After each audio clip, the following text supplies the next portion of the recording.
before, when I was telling you guys not to sort of associate yourself with the darkness, but something that's perceiving the darkness, this is one of the ways you can do that. The things we experience aren't us per se, they're just things that we're experiencing. And if we remember that, we will have much more power, we will have much more confidence, a lot less despair. Welcome back to another video. I would just like to make something real nice, real sweet, something inspiring, something motivational, something to kick you into gear. I know we're pushing that solstice, but who knows? Maybe some of you out there are grinding like your boy. So thank you guys for being here. And basically, this is a guide on how to pull yourself out of a dark place. We're going to go over some hermetics, some alchemy, some law of vibration, some correspondence. We're going to hit everything. We're going to hit it all. Thank you guys for being here and supporting the channel. If you're new, help us hit that 100,000 subscribers goal. Let's do this, baby. Subscribe to the channel if you like it, if you've found an ounce of usefulness. Leave a comment if you do, and let us know where you're coming from, how you found us. What's up? My name's Keith. It's nice to meet you. And I really sincerely hope this video, I know it will. I know it'll do some magic for you. So let's get right into it. This is a guide on how to pull yourself out of a dark place. Identifying the root cause of your darkness. Harnessing your skills and strengths to rekindle confidence. Adopting a positive mindset and cultivating an attitude of gratitude. We're going to go over support networks, making a plan to reshape unproductive habits or reinforce productive habits, and dealing with setbacks and understanding that progress is inevitable. So grab yourself a glass of wine or some water, maybe some tea, and let's get right into it, huh? Here we go, baby. First, understanding the root cause of a dark place. There are so many things that could be the root cause of your dark place. Stagnancy, complacency, illness, death, unfortunately. But the one thing that they do all have in common is that there's a way out of it all. There's a way out of all of it. Whether you're lacking motivation or inspiration or severe depression or anxiety, the first step is identifying it. And to give something a name is to give you power over it. I don't know if you guys are ever familiar with movies or comics or old tales. Hollywood likes to do this, where it's like,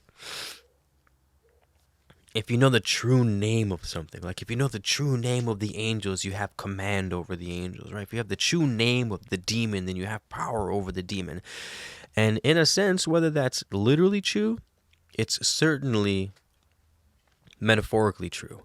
For example, if you have depression or anxiety, right, and you don't realize that, and you're lethargic and you're melancholy and you lack inspiration and motivation and you can't complete tasks and you can't focus on one thing for extended periods of time, and the world seems dull and lackluster.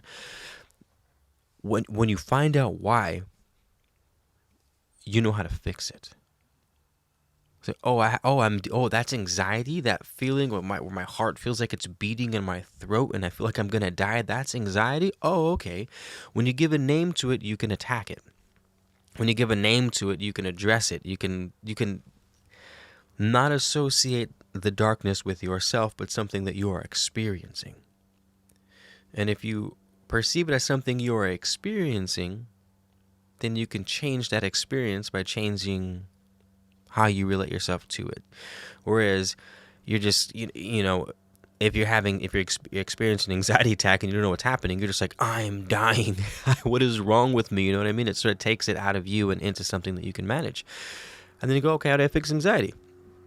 Well, what's happening when you experience anxiety?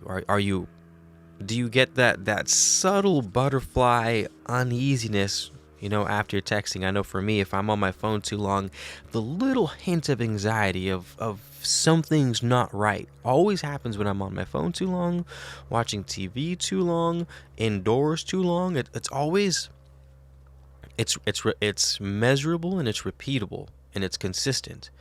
And because I can name that as anxiety, I know what the causes are. I know what people have done in the past to fix it, and I know what I can do in the future to make sure it doesn't happen again. Then I'm not fearing the anxiety, which gives me even more anxiety. You know what I mean? So identifying the root cause of this dark place that you're in gives you power over that dark place. You can learn from it. Why am I here? Okay, since I'm here, might as well learn why, right? How did I get here? How can I prevent that in the future? How can I learn something from this?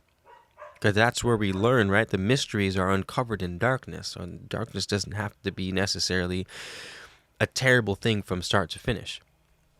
There's something that we learn in alchemy that says it's this law of compensation where your ability to experience pleasure is restricted by how much pain you can feel. A crude example would be something like a pig. A pig is never going to experience extreme elation, but it's also never going to experience extreme despair.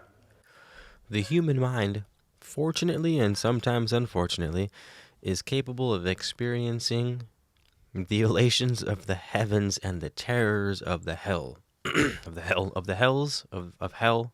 You know what I mean. Again, welcome to planet Earth. It's not our job to curse the darkness, but to light a light. So we'll get into our next part, which is sort of harnessing our skills and our strengths in order to improve our confidence, right? Confidence is the belief in ourselves to be able to accomplish something. And we all have a strength, and we need to lay into that. I know there are other techniques like work on your weaknesses, which is also a good idea. But in this case, if you're in a dark place, lean into something you're really good at. You know, there's something that we all slay at that we can refine and make ourselves extraordinarily good at that particular thing. Without confidence, without the belief in ourselves, we've shot ourselves in the foot trying to go forward. Our emotions are the fuel behind everything that we do. You know, our emotions can dictate our thoughts, and our thoughts, of course, will dictate our actions. And if we're always worried about things that we suck at or thinking about things that we're failing at, and we're already in the darkness, we're just going to dig ourselves deeper. You're going to dig yourself deeper. So do yourself a huge favor. Find your strengths. Are you a good speaker? Are you a good listener? Do people come to you for advice and for help all the time? What situation do you find yourself in often that's uplifting, that's positive, and that you can utilize to your advantage? To pull yourself up by your own bootstraps, so to speak. Our emotions can go two ways. We can use them, or they can use us, and we can be guided by them to really dark places if we don't get a hold of them. But we can also stick a fork in the ground as far as our willpower goes. And while we can't negate the swing of life, we can't negate, depression, anxiety, sadness, despair, fear, all the negative emotions that humans experience, we can't negate those, but we can, in a sense, rise above that swing. We can take our ego mind, our conscious mind, and using our willpower, rise above the swing of the pendulum so that we don't negate the swing, but we move out of its way. It's kind of like you're on an actual swing. If you're pushing someone on a swing, you're not going to try to push them when they're going. You're not going to try to push them back when they're going forward. That'll be total chaos. You get the hell out of the way. You can push someone forward when they're going forward and back when they're going back to help the swing, which is also a good tactic, alchemically speaking. Otherwise, you get the hell out of the way. You don't stop the swing, you get out of the way. And before, when I was telling you guys not to sort of associate yourself with the darkness, but something that's perceiving the darkness, this is one of the ways you can do that. The things we experience aren't us per se, they're just things that we're experiencing. And if we remember that, we will have much more power, we will have much more confidence. a lot less despair. Um, this gets into that next aspect of having a positive mindset and accumulating the attitude of gratitude, so to speak. And this one's so tough, man, because it's so hard to look at someone and be like, your life is going to shit, but you got to be grateful for what you have. And that's, man, it sucks. Sometimes you can't experience gratitude. You can't practice gratitude. You have to feel the pain. You have to sit in it and wallow in it, and it's okay for a time to acknowledge that woe was me. It's healthy, because then if not, you get into that, some people call it toxic positivity, which is a little too generalizing.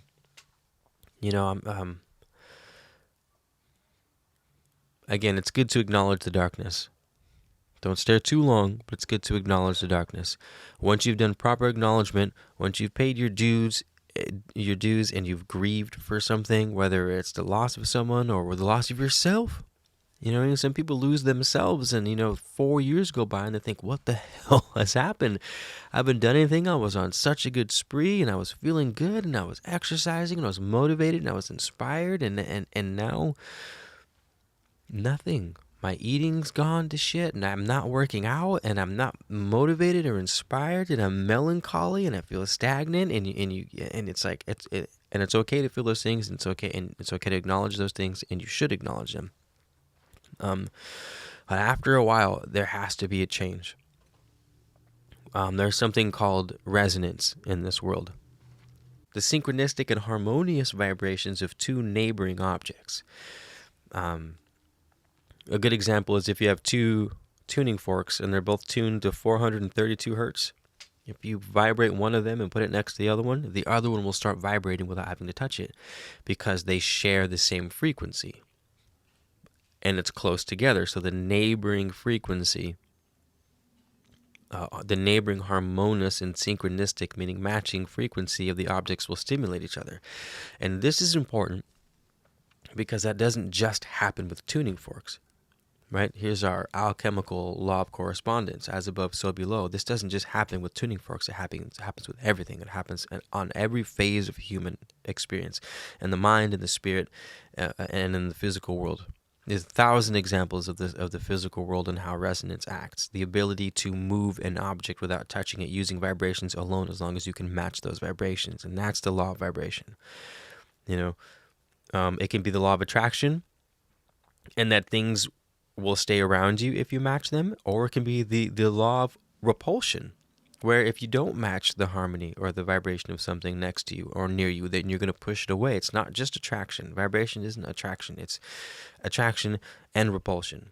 All it says is that everything vibrates, and because everything vibrates, everything releases a frequency, and all you have to do to make that frequency manifest is to tune into that frequency. Gratitude does that. Gratitude is the emotional tether from the etheric realm, or any realm, to your physical, or to your whole essence, mind, body, and soul. Gratitude is the tether that locks what you want into the reality, into the current here and now. And the reason why is because gratitude says, thank you for having something. Thank you for allowing something to exist in my life. And those thoughts have actual measurable frequencies. So if you can, using your willpower, right? Because if you're in a dark place, you don't have the emotional support to propel you towards the things you want. You have the emotional support to propel you towards the darkness, right? Because the emotions run wild. They are extremely powerful, but they're not going to control themselves. They're controlled by outside forces. One of those outside forces being your ego mind, your conscious mind. So if you can use your conscious mind to focus on gratitude with extreme willpower, you can negate the law of polarity. You can negate the swing. You can negate darkness using your willpower. It's not easy, at least not at first. But once you do that, and you can program the subconscious mind, or reprogram the subconscious mind to things that you want, to things you're grateful for, you will actually change your emotions. And because your emotions are changed, your thoughts will change. Your passive thoughts. And because your passive thoughts change, your passive actions will change. Right? Because we can sort of separate it into two general categories, our subconscious and our conscious, our passive and our active.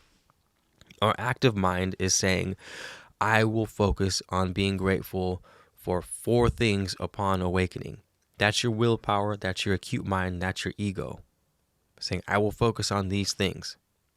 And you're going to have to chain it to those thoughts because your ego wants to run wild. You're going to have to hold it there. And those thoughts will start to program your subconscious mind. Your subconscious mind doesn't know the difference between reality and illusion. As long as it's presented with something, it absorbs it. So if you can present your subconscious mind using your conscious mind with gratitude, with thankfulness, with books, magazines, movies, conversations, people, circumstances that will feed it what you want, or at least feed it emotions that you want, it will start to reverberate those emotions. We talk about this all the time on the channel. This is our proper combination of our yin and yang, our proper combination of masculine and feminine. We want to steer our emotions in a positive way because it's very hard for our conscious mind to always think about what's right or what's good for us. That's one of the downsides of the conscious mind, is that it doesn't like focusing on one thing for too long. That's why it's so hard to meditate. You meditate and it's like, all right, I'm going to sit here and think about nothing. Just breathe. And what happens? Oh, the bills. Oh, I got to post something. Oh, I got to pay this off. Oh, I got to make that phone call. It's jumping around like crazy. It gets frustrated. But that's where the willpower comes in. That's why the willpower and discipline are such powerful concepts. Why boundaries are such powerful concepts. Why the masculine is such a powerful tool, because the masculine energy is the thing that says, no, you are going to do this and only this. You're not going to think about anything else. I don't give a fuck what you say or how you feel. Something needs to be done and you need to do it.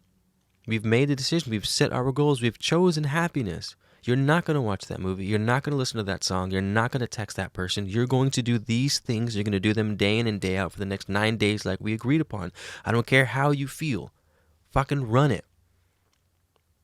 That's the power of the masculine. And so the healthy masculine. And so if you're able to do that long enough and stay committed long enough using your discipline and your willpower, you slowly but surely start to reprogram your conscious mind. And then you can relax. And then you can back off and settle into the feminine and settle into the all right, I'm done with this really strict, really focused regime. I want to chill, and now I want to go with the flow. But you've set up your flow now. Now the flow that you're going with is your flow. Now that your subconscious mind has been programmed, your passive thoughts are gratitude. So now you're doing gratitude things without thinking about it. Right? Now you're waking up early without having to force yourself. Now you've set those habits in motion that you don't have to control, that you do them naturally. And that segues perfectly into our next step, was making a plan to reshape unproductive habits, and that's it. We just nailed it. We just said exactly how we do that, how we reset the unproductive habits.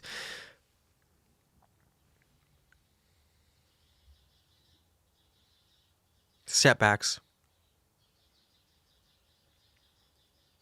happen. They are inevitable. But progress is also inevitable. As long as we continue pushing forward, as long as we continue waking up every day, as long as you hold on to that vision board, as long as you hold on to that imagination, as long as you hold on to that consistency and that discipline, your progress is inevitable. But it's up to no one else but you, unfortunately. Unfortunately. Well, I shouldn't say no one else. There's tons of people out there that can help you. I did have notes saying building a support network of people you can trust, which is hugely substantial. Because remember, as you're blasting these energies out into the world, right? Your subconscious mind, your your overall essence has it. You have a median frequency that you broadcast. For example, we can see it as like, generally speaking, you're happy, or generally speaking, you're angry, or generally speaking, you're anxious, or generally speaking, you're melancholy. You know what I mean? It's a culmination of your thought, your mind, body, and soul. And you're constantly emitting that frequency out into the world. And through your conversations and through your actions, even just sitting next to someone and not saying anything, our minds can use that information. Science is already showing that the electromagnetic field that your heart puts out, it's measurable now. The information in that field can be picked up by people around you. This is a scientific fact now. You can pick up on people's anxieties or on people's happiness and their gratitude without having to say or do anything, right? So as you're going about the world, interacting with that world via your electromagnetic field and the information inside of it, so the world is doing the same thing to you. You cannot mix warm water with cold water and both waters be the same temperature at the start. If you have 50-degree water and 100-degree water, it's going to meet somewhere in the middle. And that's what the world's happening to you. It's not just you. It's not only the internal world that counts. It's everything. It's the external and the internal. You have more control over the internal, but that doesn't mean that the external is not going to influence what's going on inside of you. So you have the people around you have to be up to par. Being out with that one person all the time and all they do is bitch and complain and moan about things, and it's all, even if what they're complaining about is reasonable. If it's a reasonable complaint, it's like, oh, the government, or oh, taxes, or oh, this person's, oh, my boss sucks. Even if it's reasonable, who cares? You're still existing in the energy of complaint, of despair, of hopelessness, because that's what people are doing when they constantly complain about the same thing. That is, energetically speaking, hopelessness. Like, woe is me. Are they talking about ways of overcoming their problems, or are they just talking about their problems and how crippling they are? If all they're doing is talking about their problems and how crippling they are, that is a state of hopelessness, and that is not a state that you want interacting with your field. Absolutely not. Absolutely not. So your people around you have to be on par. Have to be on par. And don't think in terms of good and bad. Again, think in terms of frequency, about vibration and energy. That's all you have. That's how you need to be thinking about things. Because again, you can talk about something good in a really heavy way, and at the end of the conversation, you feel heavy, and you feel down, and you feel weathered and tired and drained, even though it was a good conversation. But it doesn't matter. If you have good conversations, and at the end of those conversations, you always feel down and tired and lethargic, what's that going to do to you over time? Your median energy, just like pouring that hot water into the cold, you are going to become cold. You're going to become low, regardless if the outcome was, or the intention was, good or bad. Frequency and vibration. That's how you have to think about things. Think frequency and vibration. Frequency and vibration. Progress is inevitable. Progress is inevitable. Progress is inevitable. Say it with me. Progress is inevitable. We're going to take a deep breath.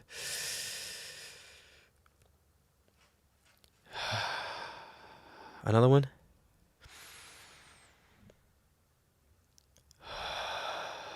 And one more.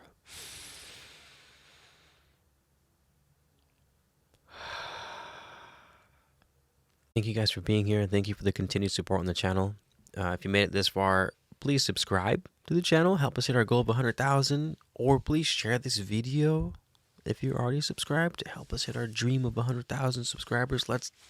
We're going the distance. Progress is inevitable. Thank you guys for helping out so much. And I'll see you soon, okay? All right. Take it easy. Peace out.